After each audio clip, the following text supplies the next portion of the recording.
It's my pleasure to introduce Jean Case, the CEO of the Case Foundation. Jean has been a leader across all three sectors. She started her career with 2 decades of work in the private sector before in 1997 she and Steve Case founded the Case Foundation, which she has led ever since. She also led in the public sector as the chair of the President's Council on Service and Civic Participation. She's been a bit of an angel in my own career as well. First, I was a student AIDS organizer, and through America's Giving Challenge, they gave us some seed capital to get going. Then when friends and I were starting Global Health Corps, Jean, again, in the Case Foundation, invested early, took some risk on us to help us grow.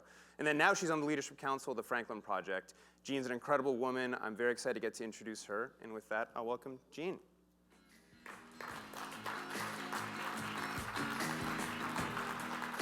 All right. So before we get going, I do want to make sure everybody knows, everybody online watching and here, that we are taking questions from on the internet. So please do ask, and I'll make sure to get to these before we finish. Great. Okay. Jean, you talk frequently about why you're so optimistic about this generation and how you think we could be the next greatest generation. Why do you have so much optimism? So I'm a really big believer in this generation, and it comes from personal observation, from research, from sort of hanging out with a lot of millennials. So it's very real. And what I observe is not only are they tech savvy and have the tools and sort of the techniques to change the world, they're very idealistic. But you know, a lot of young generations have been idealistic.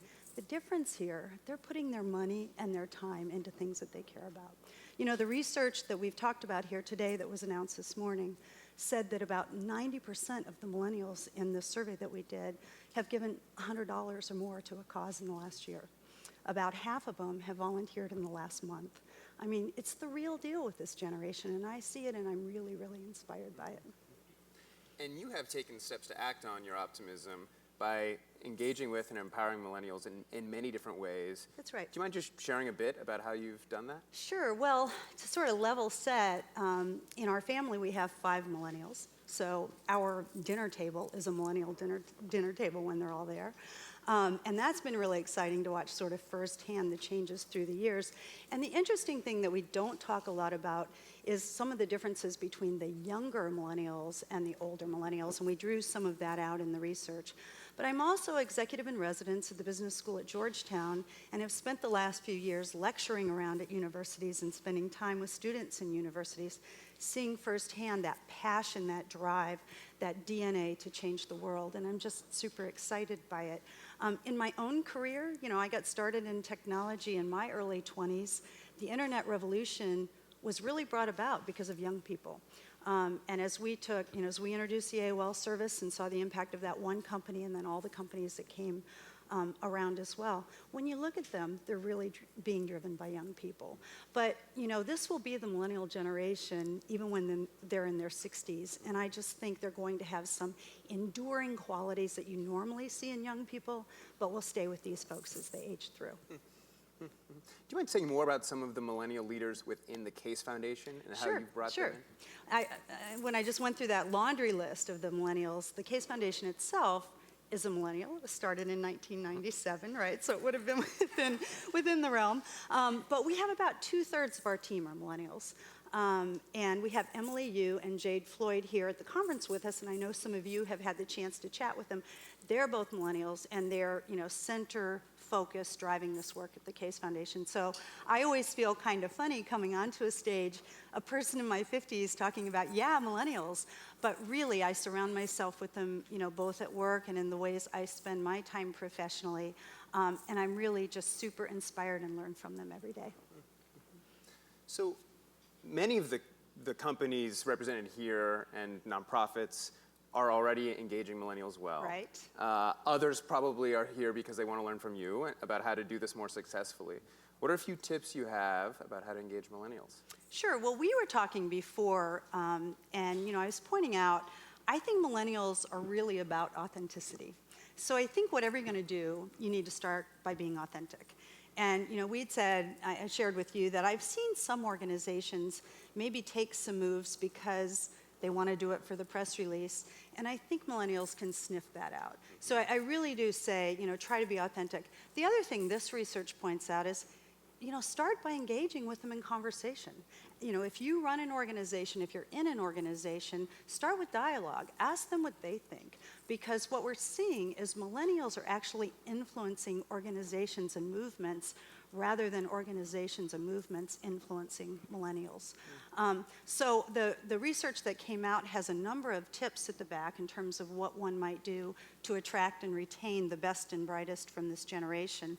And I think one of the big headlines from it is, millennials don't just want to work for companies that do good things.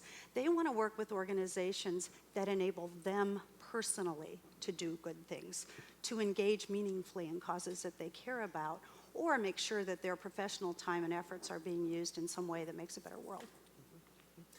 What examples come to mind for you of nonprofits or companies that are really doing that well, that excite you? Yeah, so I think we heard from Justin, who was on stage earlier. The federal government is not one of them, right? I guess he put out a stat that said 8.5% of federal employees are millennials.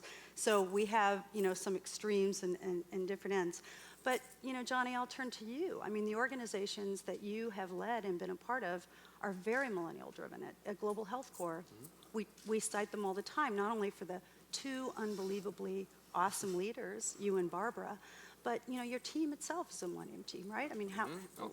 100%, right? So we have the opportunity, we see Kaboom, we see Teach for America. There are a number, Rachel Chong at Catch a Fire, really taking pro bono as an idea, professional volunteerism, and really moving it forward. So we see a lot of young social entrepreneurs that are engaging millennials in a really meaningful way. I want to build off what you touched on with the government. Sure. You've invested a lot of time and energy in public-private partnerships in direct service for the government. And it does seem like that's been highlighted today as one area where millennials are not engaging as much. And that probably is driven both by some mistakes, perhaps, on the behalf of government recruiting, but also perhaps not as much excitement around that field. What is your hope for how millennials will engage with the government going forward? Yeah, so, another thing that came out is millennials will spend an average of 3 years in a job, which means, if that trend holds, they'll have something like 10 or 15 jobs in their lifetime. And in the old days, if you were going to work for the government, you were thinking about that was going to be your career, and hence the term bureaucrat, and hence a lot of sort of bad branding attributes around public service. But in fact, the public sector is changing, and I think it's changing in ways that can be effective in attracting millennials. We just need to make sure millennials are aware of it. So at our own foundation, everything we do has to be, for the most part, cross-sector, which means we have to have a public sector partner at the table with us as part of what we're doing. And one thing we did a few years ago is we co-hosted a summit with the White House. It was called the Summit on Innovation, and it was part of this open government effort that the Obama administration has put forward. And what it essentially does is tap wisdom of the crowds. It recognizes that maybe the smartest people in the world don't work in one place, whether that be NASA, whether that be, whatever, commerce, et cetera. And it takes advantage of challenges that the government is dealing with and opens it up to the public across the nation to bring proposals through a series of contests and challenges. So you can go on to a site today called challenge.gov, and it was launched out of the summit that we did. We had the president write an executive order which compelled the agencies to do these sort of crowdsourced challenges to help solve problems. And then we did a day of training in which we brought 35 federal agencies in and helped them understand what's this about and how would you use social media, how would you use web, et cetera, to basically let people know what's out there and put these challenges together. It's so exciting to see what's happened. And to me, that's a terrific opportunity for millennials who are feeling inspired, want to get engaged, have really great ideas, and look at the world differently than the traditional structures do. And that's exactly what we need if we're going to solve energy challenges, if we're going to solve transportation problems. It's across the board. So if you're watching and you don't know about challenge.gov, I encourage you to just start there. It's one great way to put toe in the water. But more broadly, we have a huge generation of federal employees who are getting ready to retire. And, there really is an opportunity to change the world if you go into local, state, federal governments and look at how you could make a difference. It's a noble career. Continuing on this government and young service riff, Yeah. You are on the Leadership Council of the Franklin Project. Yes. And of course, that's about service years and Right. trying to make it such that we move from 100,000 young people being in service a year to 1 million. Right. Why are you passionate about that? And what role do you think we all can play in making that a reality? Yeah, well, I have seen, the power of service to transform communities. I've seen it in a really powerful way, and I've seen it across the nation and truly across the world. As I've said a few times now, what I love is I think the passion for that is really common among millennials. And so I think there's a huge opportunity to put structures in place. I talked about Rachel at Catch a Fire. Out of the President's Council that I had the privilege of chairing, we did something called a billion plus change. And the idea of that was the corporate sector was asked to commit $1 billion in pro bono talent to nonprofits. So we saw the absolute excitement that employees at those firms had at the opportunity of going out there and working with nonprofits.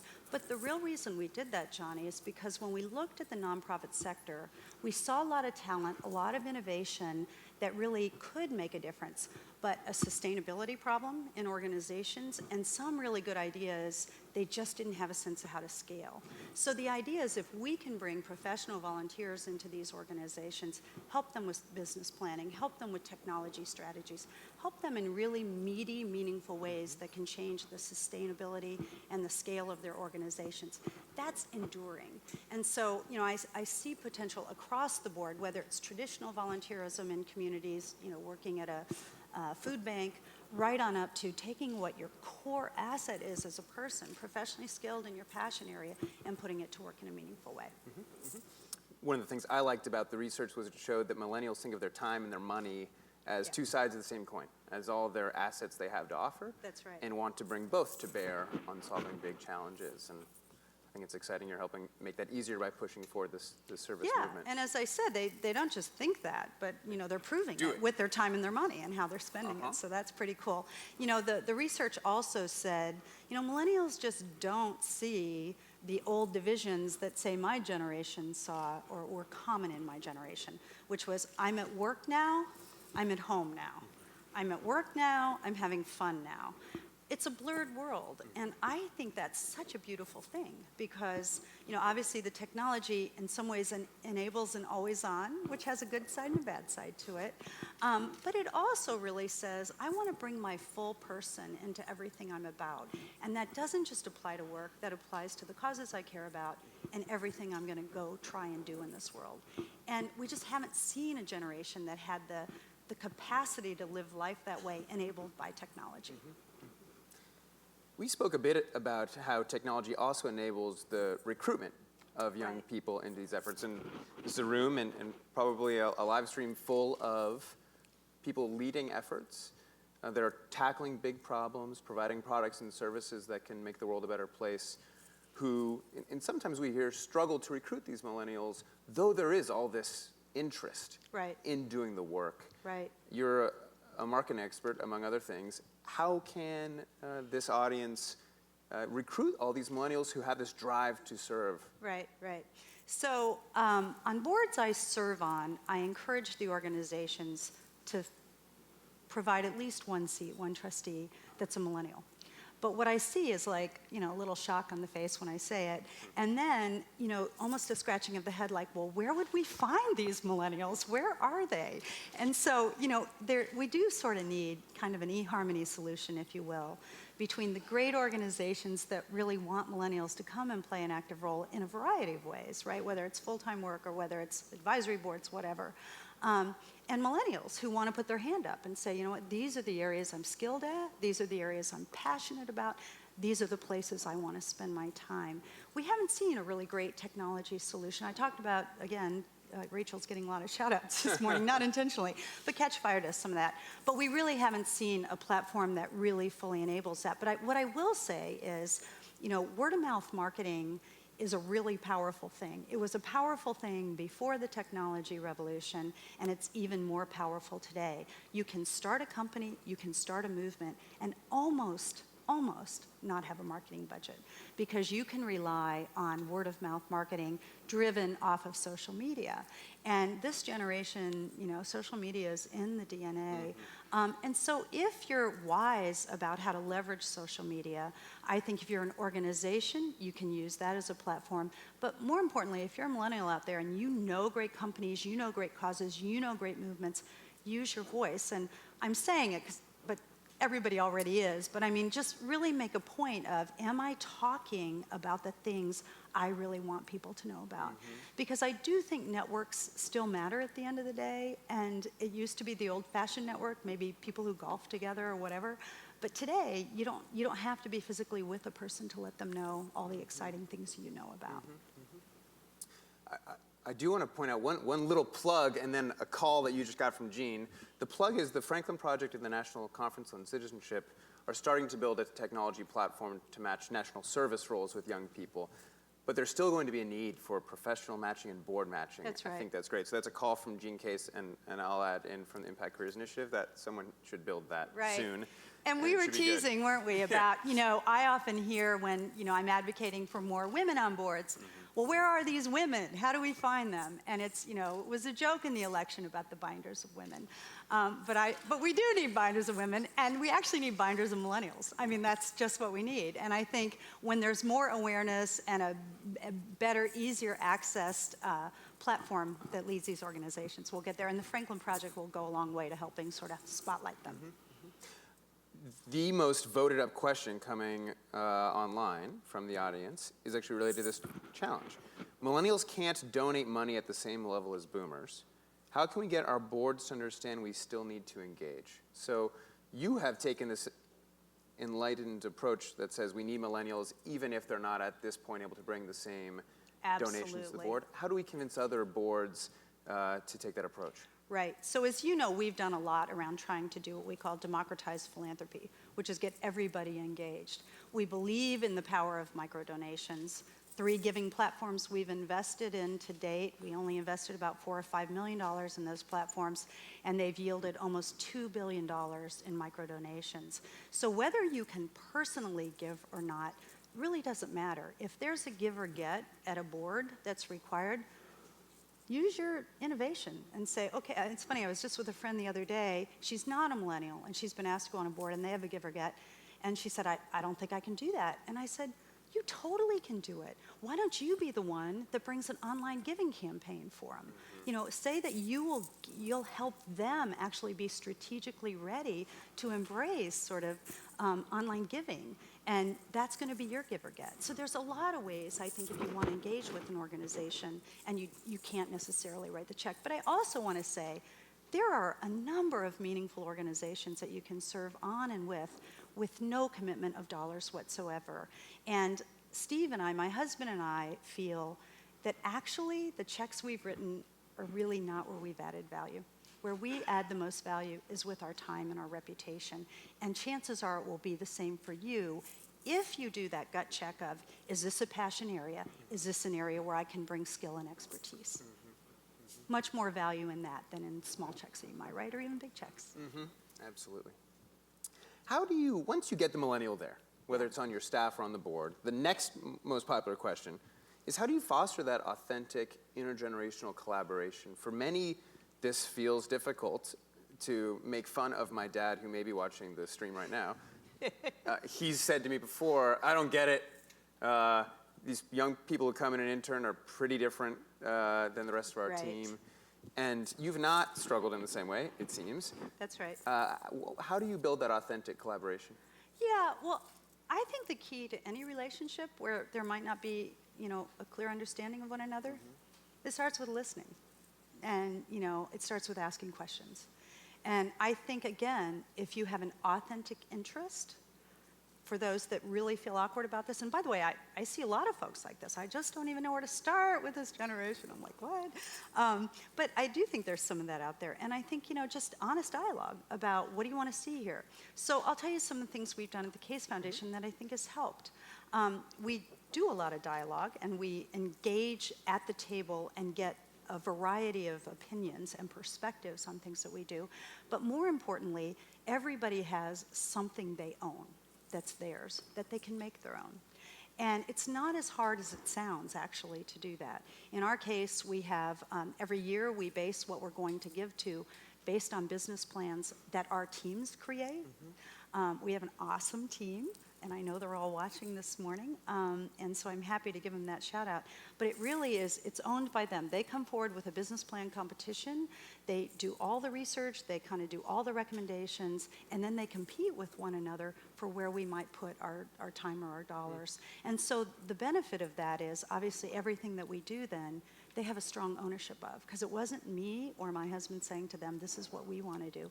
It's them saying, this is where we think we can have the greatest impact. So that can happen at the extreme level that I'm talking about, but it could also happen with one project. It could also happen with one part of a budget. And I think that level of engagement and letting ownership happen is it's a great way to begin to engage. Where do you see the least progress being made, where you think millennials need to step up and serve? What challenge is not getting attention right now from current leadership, be they millennial otherwise, that the millennial generation really needs to take on? Yeah. So I'm not going to avoid the question, but I want to turn the question a little, because I do want to touch on something that I think is a challenge for this generation. Which, and this generation isn't one thing, right? So all these stereotypes, I mean, in some cases, they're tendencies that we tend to talk about. Just like we might talk about tendencies of gender, but it doesn't mean, every person of that gender has those tendencies.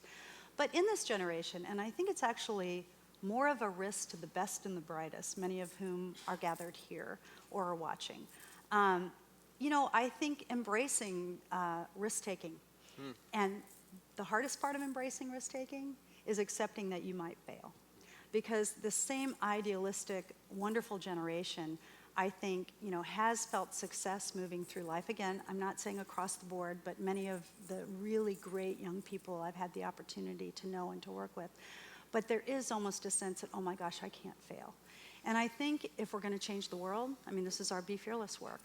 You just haven't seen any transformative change without a lot of failure strewn around along the road on the way to success.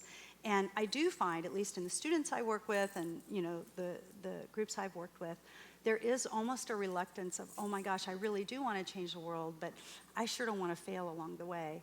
We work with a lot of entrepreneurs. We're very entrepreneurial in our approach at the Case Foundation. We've backed them, we've been them ourselves, we've built companies.